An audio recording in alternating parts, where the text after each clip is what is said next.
नमस्कार दोस्तों, SPS study point के इस यूट्यूब प्लेटफॉर्म पे एक बार फिर से आप सभी दोस्तों का बहुत बहुत स्वागत है। आज की इस वीडियो के माध्यम से हम बीएससी सेकंड सेमेस्टर जूलॉजी का ऑब्जेक्टिव क्वेश्चन पेपर सॉल्व करेंगे। ये क्वेश्चन पेपर सिद्धार्थ यूनिवर्सिटी का है जो कि 2025 सत्र में आयोजित कराई गई परीक्षा में संपन्न हुआ है। ऐसे विद्यार्थी जिनका इस सत्र का एग्जाम ओएमआर सीट पर होना है, उन सभी विद्यार्थियों के लिए आज का ये क्वेश्चन पेपर बहुत ही मोस्ट इंपॉर्टेंट होगा, क्योंकि आप सबको 2025 में किस प्रकार से प्रश्न पूछे जा रहे एग्जाम में ये देखने को मिलेगा और यहाँ से लगभग 85% क्वेश्चंस आपके पेपर में रिपीट होंगे। दोस्तों, कल जहाँ तक है दीनदयाल उपाध्याय गोरखपुर विश्वविद्यालय की परीक्षा है, उन सभी स्टूडेंट के लिए मोस्ट इंपॉर्टेंट होगा। आप सब लोग इस क्वेश्चन को प्रैक्टिस करके जरूर जाइएगा। बाकी कानपुर विश्वविद्यालय, महाराजा सुहेलदेव आजमगढ़ विश्वविद्यालय में जो माइनर का पेपर हो रहा है उनके लिए भी इंपॉर्टेंट होगा। जो राजा महेंद्र प्रताप अलीगढ़ विश्वविद्यालय के स्टूडेंट हैं, या फिर आपका MJPRU बरेली विश्वविद्यालय है, या फिर आप माँ शाकंभरी विश्वविद्यालय से, आप सबके लिए हमारी ये वीडियो मोस्ट इंपॉर्टेंट होगी। जूलॉजी का जो पेपर टाइटल है दोस्तों वो है बायोकेमिस्ट्री एंड फिजियोलॉजी। तो ये आप लोग विशेषकर ध्यान रखेंगे, क्योंकि डीडीयू यूनिवर्सिटी के जो स्टूडेंट है उनका थोड़ा सा कंफ्यूजन रहता है पेपर टाइटल को लेकर के। ठीक है, चलिए स्टार्ट करते हैं। इस क्वेश्चन पेपर में 100 क्वेश्चन पूछे गए थे और पहला क्वेश्चन आया हुआ था यहाँ पर, देखिएगा, हेनले लूप कहाँ पाए जाते हैं? Where was the loop of Henle found? तो याद रखेंगे ये मेडुला में पाए जाते हैं। हेनले लूप कहाँ पाए जाते हैं? मेडुला में। ऑप्शन नंबर आपका 20 क्वेश्चन में करेक्ट उत्तर होगा। नेक्स्ट क्वेश्चन की ओर बढ़ेंगे और अगला क्वेश्चन है प्रश्न नंबर 2, जिसमें पूछा गया है कि एक व्यक्ति ने अपने आहार में बड़ी मात्रा में प्रोटीन लिया है तो वह अधिक उत्सर्जित करेगा। यानी कि कोई भी व्यक्ति अगर बड़ी मात्रा में प्रोटीन लेता है तो अधिक मात्रा में यूरिया उत्सर्जित करेगा। ऑप्शन ए इस क्वेश्चन में आपका सही उत्तर हो जाएगा। नेक्स्ट क्वेश्चन देखेंगे प्रश्न नंबर 3, जिसमें है कि एक मांसपेशी फाइबर में कैल्शियम कहाँ संग्रहित होता है? तो आप सब दोस्तों याद रखेंगे कि जो एक मांसपेशी की बात यहाँ पर हो रही है, तो मांसपेशी में फाइबर कैल्शियम जो संग्रहित होता है सार्कोप्लाज्मिक रेटिकुलम में। ऑप्शन नंबर ए इस क्वेश्चन में आपका करेक्ट उत्तर होगा। नेक्स्ट क्वेश्चन देखेंगे प्रश्न नंबर 4, जिसमें पूछा गया यूरिया चक्र मुख्य रूप से कहाँ होता है? बहुत ही मोस्ट इंपॉर्टेंट है। तो यूरिया चक्र हमेशा यकृत में यानी कि लीवर में संपन्न होता है। तो ऑप्शन आपका ए करेक्ट उत्तर हो जाएगा प्रश्न नंबर 4 का आंसर।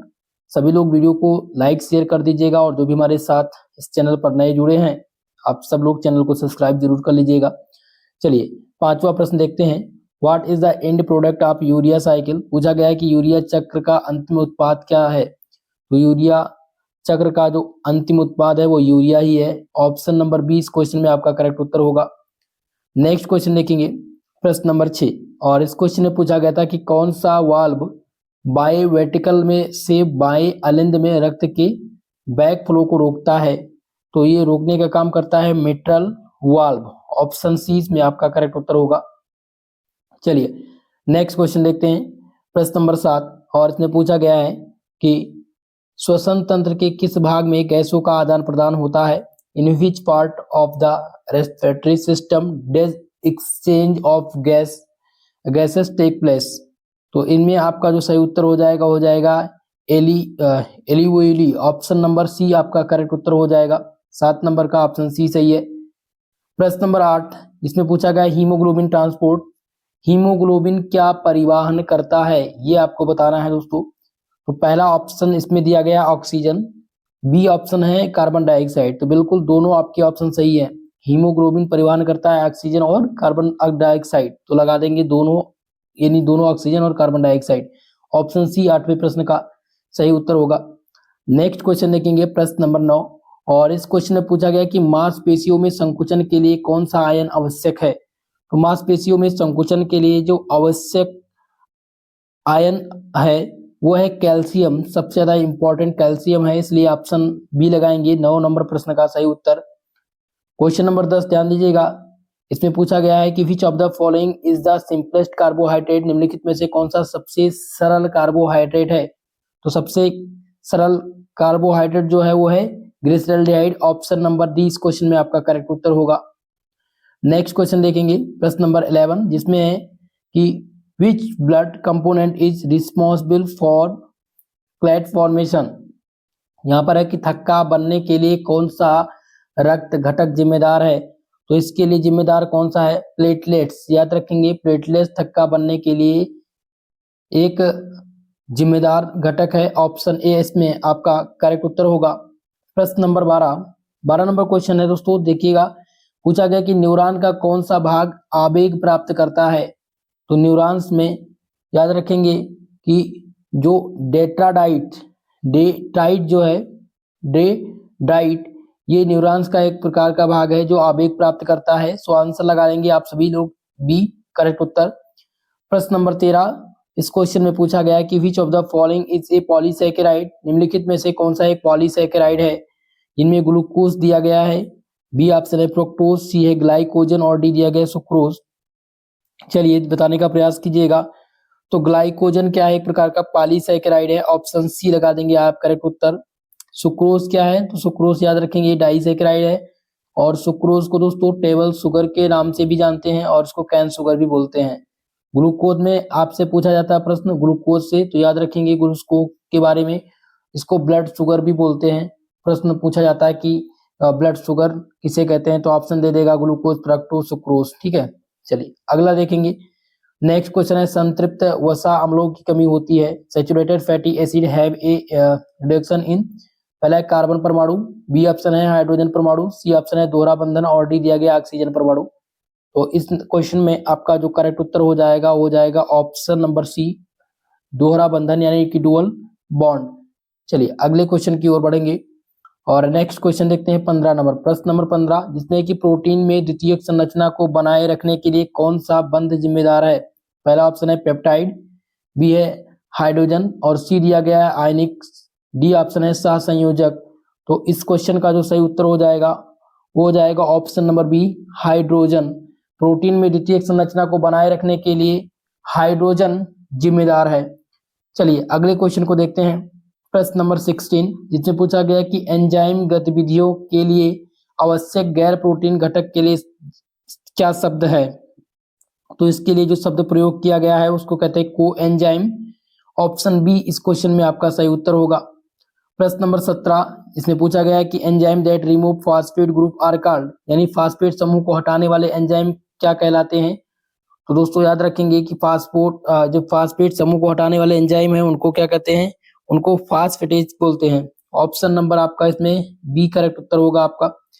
अगला देखेंगे प्रश्न नंबर 18 और इस क्वेश्चन में पूछा गया था कि एंजाइम जो सहसंयोजक बंधों द्वारा दो सबस्ट्रेट के बंधन को उत्प्रेरित करते हैं उनको क्या कहा जाता है।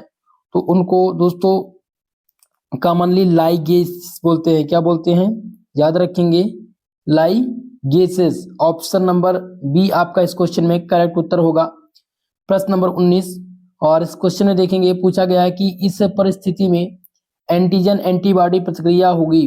पहला ऑप्शन दिया गया है जिसमें है कि टाइप ए रक्त वाले व्यक्ति को टाइप ओ रक्त दिया जाता है, बी ऑप्शन इसमें है कि टाइप ए बी रक्त वाले समूह को टाइप ओ रक्त दिया जाता है, बिल्कुल ये नहीं होगा। सी ऑप्शन देखेंगे जिसमें है कि टाइप ओ रक्त वाले व्यक्ति को टाइप ए रक्त दिया जाता है, तो करेक्ट उत्तर हो जाएगा ऑप्शन नंबर इसमें सी।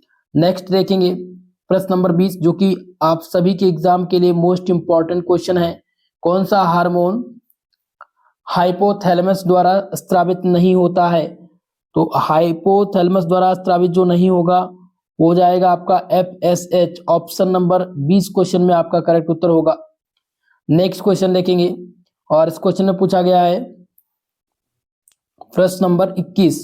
ठीक है, 21 नंबर क्वेश्चन है कि दायां गुर्दा बाएं गुर्दे से थोड़ा नीचे क्यों होता है, इसका कारण क्या है। तो इसका कारण यह है कि a lot of species occupied by the liver on the right kidney, यानी कि दाएं गुर्दे पर यकृत द्वारा काफी जगह घेर ली जाती है। ऑप्शन नंबर सी आप लगा देंगे इस क्वेश्चन में सही उत्तर।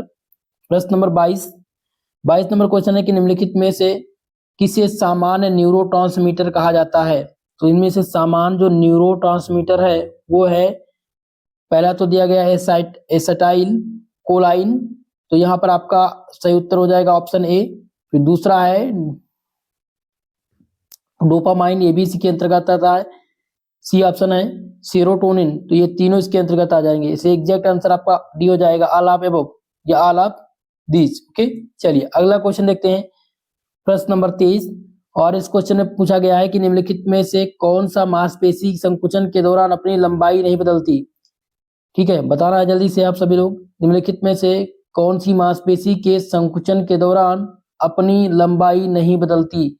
पहला दिया गया सार्कोमियर, बी है फर्स्ट बैंड, सी दिया गया ए बैंड और डी दिया गया एच जोन। तो इसमें से सही उत्तर हो जाएगा आपका option number C, A band. चलिए अगले क्वेश्चन की तरफ बढ़ते हैं, प्रश्न नंबर 24। सो इसमें पूछा गया है कि अमीनो एसिड की पहचान कीजिए, इनमें से कौन अमीनो एसिड है। तो इनमें मोस्ट इंपॉर्टेंट है, ध्यान रखेंगे, प्रोलाइन, माफ कीजिएगा, प्रोलाइन जो है ये अमीनो एसिड है। ऑप्शन नंबर ए इसमें करेक्ट उत्तर होगा। प्रश्न नंबर 25 है, which form the vitamin A is required for vision, यानी कि दृष्टि के लिए विटामिन ए का कौन सा रूप आवश्यक है। तो इसमें से सबसे ज्यादा आवश्यक रूप है ट्रांसिस रेटिनल। ऑप्शन नंबर सी आपका करेक्ट उत्तर हो जाएगा। ठीक है, रेटिनॉल दिया गया है, रेटिनल। तो इसमें दृष्टि के विटामिन ए की कौन सा आवश्यक है, तो रेटिनॉल होता है विटामिन ए। ठीक है का नाम, लेकिन इसमें 11 सिस रेटिनल हो जाएगा। ऑप्शन आप लगाएंगे ऑप्शन नंबर सी पर करेक्ट उत्तर। अगला है प्रश्न नंबर 26, जिसमें है the enzyme that help in the digestion of fatty, वसा के पाचन में मदद करने वाला एंजाइम इनमें से कौन सा है। तो वसा के पाचन में मदद करने वाला जो एंजाइम है वो है लाइपेज। ऑप्शन नंबर आपका डी इसमें सही उत्तर होगा। नेक्स्ट क्वेश्चन है प्रश्न नंबर 27। 27 नंबर प्रश्न को ध्यानपूर्वक देखने का प्रयास करिएगा। इसमें पूछा गया है कि what are essential amino acid, आवश्यक अमीनो एसिड क्या है। तो इनमें से आवश्यक अमीनो एसिड की बात की जाए तो ये इन्हें शरीर द्वारा संश्लेषित नहीं किया जा सकता। आवश्यक अमीनो एसिड जो होते हैं उनको शरीर द्वारा संश्लेषित नहीं किया जा सकता, इसलिए ऑप्शन नंबर बी लगाएंगे आप सही उत्तर। नेक्स्ट क्वेश्चन देखेंगे प्रश्न नंबर 28, और इस क्वेश्चन में पूछा गया है 28 नंबर प्रश्न देखेंगे, जिसमें है कि ऊर्जा का तत्काल स्रोत कौन सा है। तो ग्लूकोज सबसे तत्कालिक स्रोत ऊर्जा का माना जाता है। ऑप्शन नंबर सी इसमें आपका करेक्ट उत्तर होगा। प्रश्न नंबर 29, और 29 नंबर प्रश्न है कि ग्राफियन फॉलिकल किस अंग में पाया जाता है। तो ये अंडाशय में पाया जाता है, ओवरी। ऑप्शन नंबर ए लगा देंगे 29 नंबर प्रश्न का सही उत्तर। चलिए नेक्स्ट क्वेश्चन को देखते हैं, प्रश्न नंबर 30 नंबर क्वेश्चन है कि कौन छोटे संदेश वाहक अणुओं के रूप में कार्य करता है, which can act as small messenger molecule. तो पहले ऑप्शन को देखेंगे, इसमें लिपिड दिया गया है, बी आपका फैटी एसिड, सी है इकोसेनोराइड्स और डी दिया गया उपयुक्त में से कोई नहीं। तो 30 नंबर प्रश्न में जो सही उत्तर हो जाएगा वो आपका हो जाएगा ऑप्शन नंबर सी। ठीक है, सी आंसर इसमें करेक्ट उत्तर होगा। अगला देखेंगे प्रश्न नंबर 31, जिसमें पूछा गया which is the most evident protein in human body, मानव शरीर में सबसे प्रचुर मात्रा में कौन सी प्रोटीन है। तो कोलेजन सबसे प्रचुर मात्रा में पाई जाती है, इसलिए ऑप्शन नंबर बी आप लगा देंगे करेक्ट उत्तर। चलिए अगले प्रश्न की ओर। नेक्स्ट क्वेश्चन है कि निम्नलिखित में से कौन सा वसा पाइसीकरण में मदद करता है। तो इनमें से बाइल साल्ट यानी पित्त लवण वसा के पाइसीकरण में मदद करता है, इसलिए आंसर नंबर सी इसमें आपका करेक्ट उत्तर होगा। चलिए अगले क्वेश्चन की ओर बढ़ेंगे। नेक्स्ट क्वेश्चन देखेंगे प्रश्न नंबर 33 नंबर क्वेश्चन है कि कार्बोहाइड्रेट का पता लगाने के लिए किस परीक्षण का उपयोग किया जाता है। तो कार्बोहाइड्रेट का पता लगाने के लिए हम मॉलिस परीक्षण का प्रयोग करते हैं। ऑप्शन नंबर 20 क्वेश्चन में आपका सही उत्तर होगा। चलिए अगले क्वेश्चन की तरफ, प्रश्न नंबर 34, और इसमें दिया गया कि ग्लाइकोलाइसिस का अंतिम उत्पाद क्या है। तो ग्लाइकोलाइसिस का अंतिम जो उत्पाद है वो है पायरुविक एसिड। ऑप्शन डी इसमें आपका सही उत्तर होगा। 34 नंबर में ऑप्शन नंबर डी सही उत्तर है। अगला देखेंगे 35 नंबर क्वेश्चन, ध्यान दीजिएगा। प्रश्न नंबर 35 है कि एक एंजाइम की गतिविधि के प्रति संवेदनशील होता है, तापमान, पीएच या ए और बी दोनों। तो इनमें से बोथ हो जाएगा, both A and B. Option C लगाएंगे आप सही उत्तर। 36 नंबर क्वेश्चन को देखिएगा। प्रश्न नंबर 36 है कि सबसे तेज एंजाइम, इनमें से सबसे तेज एंजाइम पूछी गई है। तो यहाँ पर कार्बोनिक एनहाइड्रेट सबसे तेज एंजाइम है। ऑप्शन सी इसमें आपका करेक्ट उत्तर होगा। प्रश्न नंबर 37, और 37 नंबर क्वेश्चन में पूछा गया था विच is the smallest peptide hormone, सबसे छोटा पेप्टाइड हार्मोन कौन सा है? तो सबसे छोटा जो पेप्टाइड हार्मोन है वो है TRH यानी कि thyrotropin releasing hormone. Option number 20 question में आपका करेक्ट उत्तर होगा, ये सबसे छोटा पेप्टाइड हार्मोन है। नेक्स्ट क्वेश्चन देखेंगे, प्रश्न नंबर 38, और इस क्वेश्चन में पूछा गया है आपसे कि किण्वन के अंतिम उत्पाद are the end product of fermentation. तो इसके अंतिम उत्पाद जो है वो है इथेनॉल और कार्बन डाइऑक्साइड। इथेनॉल और कार्बन डाइऑक्साइड किण्वन के अंतिम उत्पाद हैं, इसलिए ऑप्शन नंबर डी इस क्वेश्चन में आपका सही उत्तर है। नेक्स्ट क्वेश्चन देखेंगे, प्रश्न नंबर 39, जिसमें पूछा गया है कि एक आवश्यक फैटी एसिड, इनमें से आवश्यक फैटी एसिड बताना है। तो लिनोलेनिक एसिड एक आवश्यक फैटी एसिड है, इसलिए ऑप्शन नंबर सी इसमें आपका सही उत्तर होगा। नेक्स्ट क्वेश्चन है प्रश्न नंबर 40, जिसमें है कि cell membrane is in the nature, कोशिका झिल्ली प्रकृति में, तो आप सेमी परमेबल लगाएंगे यानी कि अर्ध पारगम, ठीक है, अर्ध पारगम, कोशिका झिल्ली प्रकृति में अर्ध पारगम है। ऑप्शन नंबर बी आपका करेक्ट उत्तर हो। नेक्स्ट क्वेश्चन है, which of the following statement is true, इनमें से ट्रू कथन की पहचान करना है। तो सबसे पहले ऑप्शन ए को देखते हैं। ए ऑप्शन दिया गया कि फुफ्फुसीय धमनी ऑक्सीजन युक्त रक्त ले जाती है। तो ऑक्सीजन रहित फुफ्फुसीय धमनी जो होती है वो ऑक्सीजन रहित रक्त ले जाती है। तो इनमें से ऑप्शन बी आपका यही हो जाएगा सत्य कथन, क्योंकि यहाँ पर दिया गया ऑक्सीजन युक्त रक्त ले जाती है, ऑक्सीजन रहित ले जाती है, तो ऑक्सीजन रहित ले जाती है, युक्त नहीं, ठीक है। तो ऑप्शन नंबर बी इसमें करेक्ट उत्तर हो जाएगा। नेक्स्ट क्वेश्चन है, स्टार्च और ग्लाइकोजन दोनों के बहुलक इनमें से कौन से हैं? ऑप्शन ए इसमें दिया गया है दोस्तों, जिसमें है कि मैनोज, बी ऑप्शन है फ्रक्टोज, सी दिया गया अल्फा ग्लूकोज और डी दिया गया बीटा ग्लूकोज। तो आपको बता दें स्टार्च और ग्लाइकोजन दोनों के जो बहुलक हैं वो है अल्फा ग्लूकोज, इसलिए ऑप्शन सी लगा देंगे इसमें आप लोग करेक्ट उत्तर। नेक्स्ट प्रश्न देखेंगे, जिसमें पूछा गया था best source of casein is, casein का सबसे अच्छा स्रोत। पहला ऑप्शन दिया गया चावल, बी है फैट, सी दिया गया एग और डी दिया गया मिल्क। तो आपको बता दें कैसीन का सबसे अच्छा जो स्रोत है वो हो जाएगा दूध, इसलिए ऑप्शन नंबर डी आप लगा देंगे इनमें सही उत्तर। चलिए अगला क्वेश्चन देखते हैं, और नेक्स्ट क्वेश्चन है कि एक एंजाइम जो ग्लाइकोलिसिस में शामिल होता है उसको क्या बोलते हैं? पहला दिया गया है pyruvate kinase, option B pyruvate carboxylase, C option दिया गया है जिसमें है ग्लूकोज 6 फास्फेट और डी ऑप्शन है ग्लिसरोकाइनेस। तो आपको बता दें कि एक एंजाइम जो ग्लाइकोलिसिस में शामिल होता है वो होता है पायरुवेट काइनेस, इसलिए ऑप्शन नंबर ए इस क्वेश्चन में आपका करेक्ट उत्तर हो जाएगा। चलिए अगला क्वेश्चन देखते हैं। नेक्स्ट है glycogen is the present in the following tissue separate, यानी कि ग्लाइकोजन निम्नलिखित ऊतकों में मौजूद होता है सिवाय, पहला ऑप्शन है लीवर, बी दिया गया किडनी, सी है मस्तिष्क और डी आपका है पेट। तो इनमें से जो करेक्ट उत्तर हो जाएगा वो हो जाएगा दोस्तों ऑप्शन नंबर डी पेट, यानी कि ग्लाइकोजन पेट को छोड़कर और सभी ऊतकों में मौजूद होता है। ऑप्शन नंबर डी इस क्वेश्चन का राइट उत्तर होगा। नेक्स्ट क्वेश्चन है GIT जिसे जठरांत्र पथ बोलते हैं में प्रोटीन पाचन का अंतिम उत्पाद क्या है? तो इसमें अंतिम जो उत्पाद है वो अमीनो एसिड है, इसलिए आंसर नंबर डी इस क्वेश्चन में आपका करेक्ट उत्तर होगा।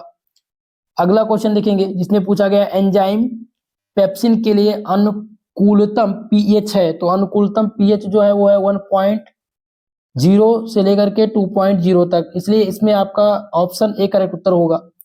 दोस्तों जो आज इस प्रश्न में हमने मोस्ट इंपॉर्टेंट MCQ प्रश्नों को चूज किया था उनको हमने सॉल्व करा दिया है। नेक्स्ट वीडियो में मैं और इसी प्रकार के MCQ लेकर के आऊंगा, जैसा कि कल या मानकर चलिएगा आज मॉर्निंग की ये वीडियो है तो आज ही पेपर है DDU यूनिवर्सिटी में, दीनदयाल उपाध्याय गोरखपुर विश्वविद्यालय में, तो इसलिए मैंने ये क्लास आज दी है और इसमें 60+ MCQ प्रश्नों को हमने हल कराया है। आप सबके पेपर में 50 प्रश्न पूछे जाने हैं। बाकी जो अदर स्टूडेंट हमारे देख रहे हैं कानपुर विश्वविद्यालय के, राजा महेंद्र प्रताप, अलीगढ़ विश्वविद्यालय के, मां शाकुंभरी विश्वविद्यालय और कानपुर विश्वविद्यालय की, तो आप सबके लिए दोस्तों मैंने प्लेलिस्ट बना दी है, इसमें और सारी वीडियोस आपको मिल जाएंगी और सभी विश्वविद्यालय के लगभग जो प्रश्न पत्र हैं वो मैं सॉल्व कराऊंगा और यहीं से प्रश्न आपके एग्जाम में पूछे जाएंगे। आप सब प्रयास ये कीजिए कि ज्यादा से ज्यादा MCQ प्रश्नों का प्रैक्टिस शुरू कर दीजिए। जिनको इंग्लिश लैंग्वेज में दिक्कत है उनके लिए हिंदी प्लस इंग्लिश दोनों में वीडियो में बना दूंगा, जो आप सबको समझने में भी आसानी रहेगी। इसका PDF अगर आपको चाहिए तो आप लोग हमारे टेलीग्राम चैनल से जुड़ जाइएगा, जिसका लिंक डिस्क्रिप्शन बॉक्स में दिया गया है। ओके, तो दोस्तों वीडियो को लाइक शेयर करना बिल्कुल मत भूलिएगा। और जो भी हमारे इस चैनल पर नए हैं प्लीज़ चैनल को सब्सक्राइब कर लीजिएगा। तो आज के लिए बस इतना ही, मिलते हैं नेक्स्ट वीडियो में। तब तक के लिए जय हिंद, जय भारत।